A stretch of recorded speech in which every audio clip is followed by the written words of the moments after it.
నమస్తే, welcome to Telugu రాజ్యం. ఈరోజు మనతో పాటు ఉన్నారు సీనియర్ జర్నలిస్ట్ భరద్వాజ్ గారు. వారితో మాట్లాడేద్దాం. సార్ నమస్తే. నమస్తే సార్, ప్రముఖ సీనియర్ నటుడు, అలానే రైటర్ కూడా. ఆయన రైటరు, రంగస్థల నటుడు కృష్ణేశ్వరరావు గారు అయితే ఈరోజు ఉదయం మరణించారు. సో ఆయన టాలీవుడ్ ఇండస్ట్రీకి కానీ యాజ్ ఏ నటుడుగా కూడా, యాజ్ ఏ రైటర్గా ఎలాంటి సేవలు అందించారు? మీకు ఆయనతో వ్యక్తిగత పరిచయం ఎలాంటి పరిచయం ఉంది? అంటే ఒక రకంగా ఆయన చాలా ప్రోగ్రెసివ్ ఎలిమెంటు. ఆయనకి సామాజిక స్పృహ చాలా ఉంది. ఆయన ఒక నాటకం రాశాడు, పక్కింట్లో పుట్టాలా. పక్కింట్లో పుట్టాలా అంటే ఆ నాటకం చాలా పాపులర్ అయింది. అంటే రకరకాలుగా రెఫరెన్స్ నాటకంగా కూడా పనిచేసింది అది. ఓకే. అంటే గాంధీ, నెహ్రూ, లేకపోతే భగత్ సింగ్, అల్లూరి సీతారామరాజు, వీళ్ళందరూ మన ఇంట్లో కంటే కూడా పక్కింట్లో పుట్టాలని కోరుకుంటాడు ఎవడైనా అనేది కాన్సెప్ట్. ఓకే. మీ ఇంట్లో మీ మాట వినేవాడు ఉండాలి, పక్కింట్లో సమాజాన్ని మార్చేవాడు పుట్టాలి. మన ఇంట్లో ఉంటే మనకు తలకాయ నొప్పి. ఓకే. అందుకని ఈ పద్ధతిలో ప్రపంచం నడిస్తే ఏమీ కాదు, ఇది ఇలాగే ఉంటుంది అని చెప్పడం ఆయన ఉద్దేశం.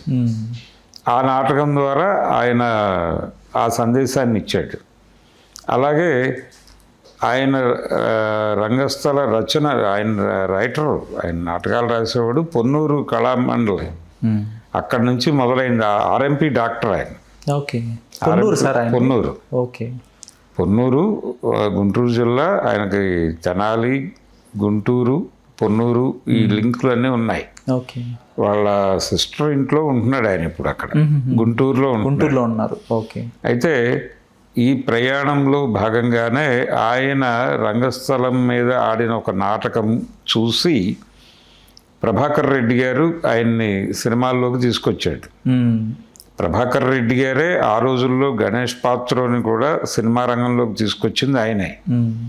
పావలా, కొడుకు పుట్టాలా అనే 2 నాటకాలు చూసి గణేష్ పాత్రని పట్టుకొచ్చి ఆయనతో నాకు స్వతంత్రం వచ్చింది అనే సినిమాకి ఆ 2 నాటకాలు కలిపి ఒక సినిమాగా మార్చారు. అలాగే ఇక్కడ కృష్ణేశ్వరరావు గారిని కూడా అలాగే తీసుకొచ్చాడు ఆయన రంగస్థలం నుంచే. గుమ్మడి గారు కూడా అలా రంగస్థలంలో అంటే నాటకాలు చూసి అక్కడి నుంచి సినిమా ఇండస్ట్రీకి రెఫర్ చేసేవాళ్ళు వీళ్ళు. అదో కల్చర్ ఉండేది. మోజుకూరు జాన్సన్ గారిని గుమ్మడి గారే రెఫర్ చేశాడు అది మరో ప్రపంచం సినిమాకి, నాగేశ్వరరావు గారికి. అలాంటి ఒక పరిచయ కార్యక్రమంలో భాగంగా ప్రభాకర్ రెడ్డి గారు ఈయన్ని ఇండస్ట్రీకి తీసుకొచ్చిన తర్వాత ఆయన చాలా సినిమాలకి డైలాగులు రాశాడు. ముఖ్యంగా కొన్ని సినిమాల్లో ఆయన రాసిన సినిమాల్లోనే కొన్ని క్యారెక్టర్లు చేశాడు ఆయన. రంగస్థల నటుడు కాబట్టి ఆయనకు సినిమా నటన పెద్దగా ఇబ్బంది అనిపించలేదు. ఈ మధ్యకాలంలో ఆయన శ్రీనివాస్ ఆత్రేయ సినిమాలోనూ కనిపించాడు. ఒక విచిత్రమైనటువంటి క్యారెక్టర్ పోషించాడు అందులో. చందమామ కథలు అనే దీనిలో కూడా ఆయన మంచి క్యారెక్టర్ చేశాడు సినిమాలకు సంబంధించి. వంశీ గారి సినిమాలు గోపిక గోదావరి, ఆ సినిమాలో మంచి క్యారెక్టర్ ఇచ్చింది. అలాగే వంశీ గారు ఆయన్ని ఎంకరేజ్ చేసేవాడు. అంటే ఆయనలో ఉన్నటువంటి అవును వాళ్ళిద్దరు ఇష్టపడ్డారులో కూడా ఒక విచిత్రమైన క్యారెక్టర్ ఉంటుంది ఆయనది. అంటే జీవా గారితో ఒక స్నేహం ఉంది ఆయనకి, ఆర్టిస్టు జీవాతో. ఆయన కూడా గుంటూరు జిల్లానే కనుక రంగస్థలం నుంచి మొదలైనటువంటి స్నేహాలు ఇవి. ఎన్ శంకర్ గారితో కూడా పరిచయం ఉంది ఆయనకి, ప్రయాణం ఉంది. శ్రీరాములయ్య సినిమా, మోహన్ బాబు గారు నటించినటువంటి సినిమా, పరిటాల రవి గారి తండ్రి గారు పరిటాల శ్రీరాములు గారి జీవితాన్ని సినిమాగా తీశారు. అది ఎన్ శంకర్ డైరెక్టర్, ఖాదర్ మొహిద్దీన్ గారు ఆ స్క్రిప్ట్ రైటర్. ఆయనతో అసోసియేట్ అయ్యి దానిలోకి కొన్ని డ్రామాటిక్ అంశాలను జొప్పించడానికి కృష్ణేశ్వరరావు గారు అసోసియేట్ అయ్యాడు. అయ్యి ఆయన కంట్రిబ్యూషన్ ఉంది దానిలో. అలా ఆయన సినిమా రంగంలో కూడా చాలా యాక్టివ్ రోల్ ప్లే చేస్తూ ఈ డైరెక్టర్లు అందరితోనూ, శ్రీహరి గారు యాక్ట్ చేసినటువంటి భద్రాచలం సినిమాకి ఆయన కంట్రిబ్యూషన్ ఉంది.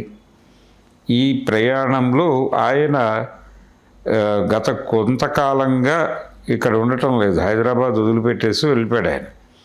అలాగే ఈ అప్పా జోష్యుల విష్ణు భోట్ల ఫౌండేషన్ ఉంది. వాళ్ళు నాటక సాహిత్యం అచ్చు వేయటం ఇవి కార్యక్రమాలు జరిగినాయి. అలాగే విశాలాంధ్ర వాళ్ళు 2 వాల్యూములుగా మొత్తం అన్ని రకాల నాటకాలని ఒక చోటకు తీసుకురావాలని చెప్పి ఒక ప్రయత్నం జరిగింది. ఆ సంకలనాల రూపొందించటము ఈ వ్యవహారాల్లో కూడా ఈయన పాత్ర ఉంది. అంటే ఈయన సాహిత్యజీవి కూడా, సాహిత్యజీవి, ఆయనకి సామాజిక స్పృహ ఉంది. అలాగే ఆయన ఒక షార్ట్ ఫిల్మ్ తీయాలనేది ఒక ఆలోచన ఉంది ఆయనకి. అంటే ఆయన స్నేహితుడు ఉమా అని తెనాలి అయింది, ఆయన నుంచి కలిగినటువంటి ఒక ప్రేరణతో ఒక షార్ట్ ఫిలిం, అందులో ఆర్టిస్టులు ఎవరో ఉండరు, ఒక వీల్ చైర్ మాత్రమే ఉంటుంది. ఆ వీల్ చైరే మాట్లాడుతుంది. ఆ వీల్ చైర్ ఎవరిదంటే ప్రొఫెసర్ సాయిబాబాది. ఆయన మరణానంతరం ఆ వీల్ చైర్ మీద కాన్సన్ట్రేట్ చేసి మొత్తం సమాజాన్ని చెప్పాలి అని చెప్పేసి ఒక స్క్రిప్ట్ అనుకున్నాడు ఆయన. అది ఎగ్జిక్యూట్ కాల. తర్వాత ఆపరేషన్ కగార్ నడిచిన తీరు, దానివల్ల జరిగిన నష్టాలు, ప్రభుత్వం వ్యవహరించిన తీరు, దీని నేపథ్యంలో ఒక నాటకం రాసి గుంటూరులో ఆడాలనుకున్నాడు ఆయన. అది దానికోసం చాలా సమాచారం సేకరించాడు రకరకాల చోట్ల నుంచి. దాన్ని అది కాల ఆయన ఆరోగ్యం సహకరించాల. కానీ ఆరోగ్యం సహకరించకపోయినా కానీ నిరంతరం ఆ ఆలోచనలో ఉండేవాడు ఆయన. ఆలోచనలో ఉండి ఫోన్లు చేస్తూ ఉండేవాడు.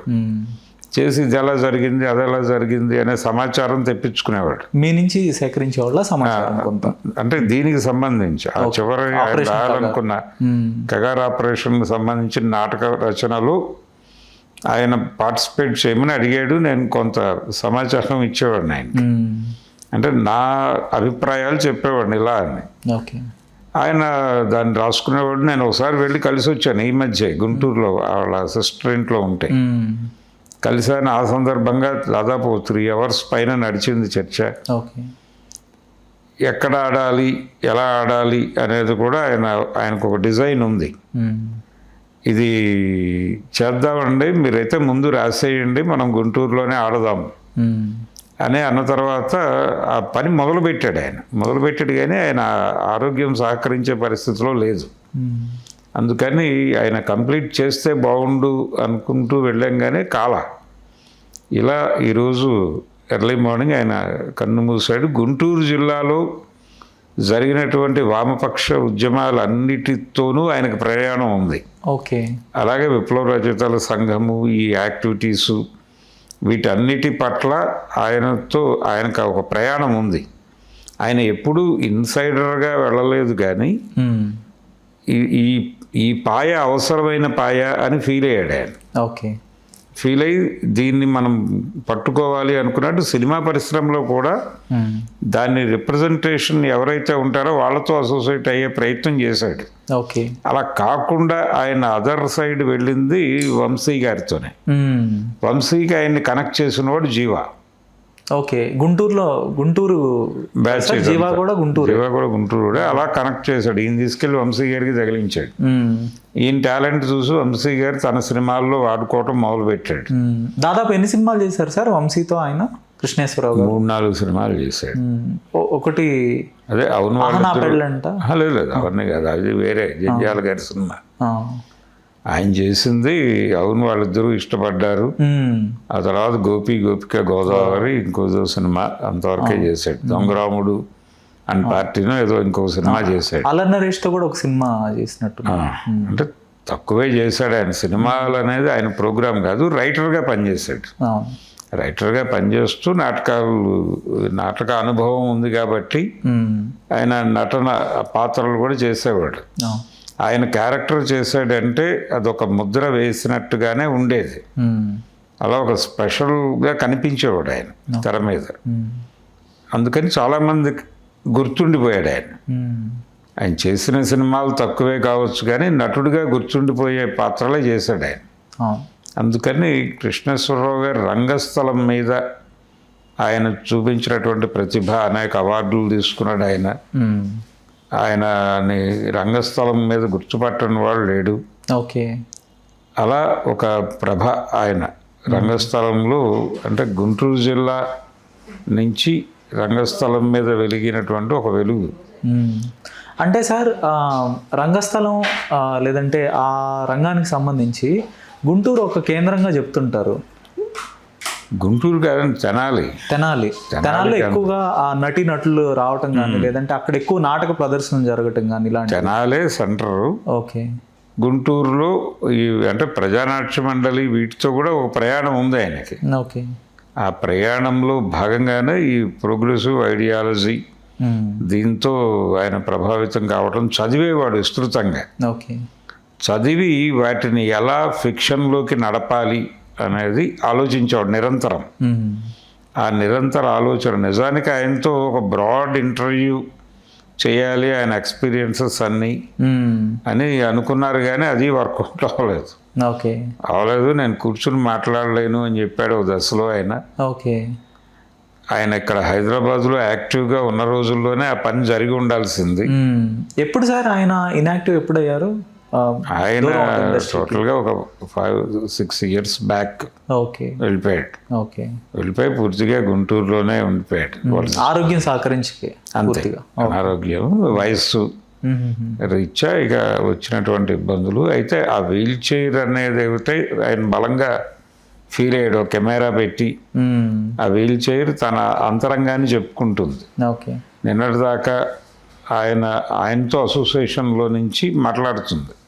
అది ఎలా చూసింది సాయిబాబా గారి జీవితాన్ని ఆ వీల్ చైర్ అనే పద్ధతిలో వీల్ చైర్ తన అంతరంగాన్ని ఆవిష్కరించుకోవటంగా నడవాలనుకున్నాడు ఆయన. అలా ఒక క్రియేటివ్ దీంతో ఉండేవాడు చివరి రోజుల వరకు. అందుకని ఆయన కంట్రిబ్యూషన్ చాలా ఉంది సినిమా పరిశ్రమకి కానీ తెలుగు రంగస్థలానికి కానీ. ఆయన వెళ్ళిపోవటం అనేది బాధాకరమే.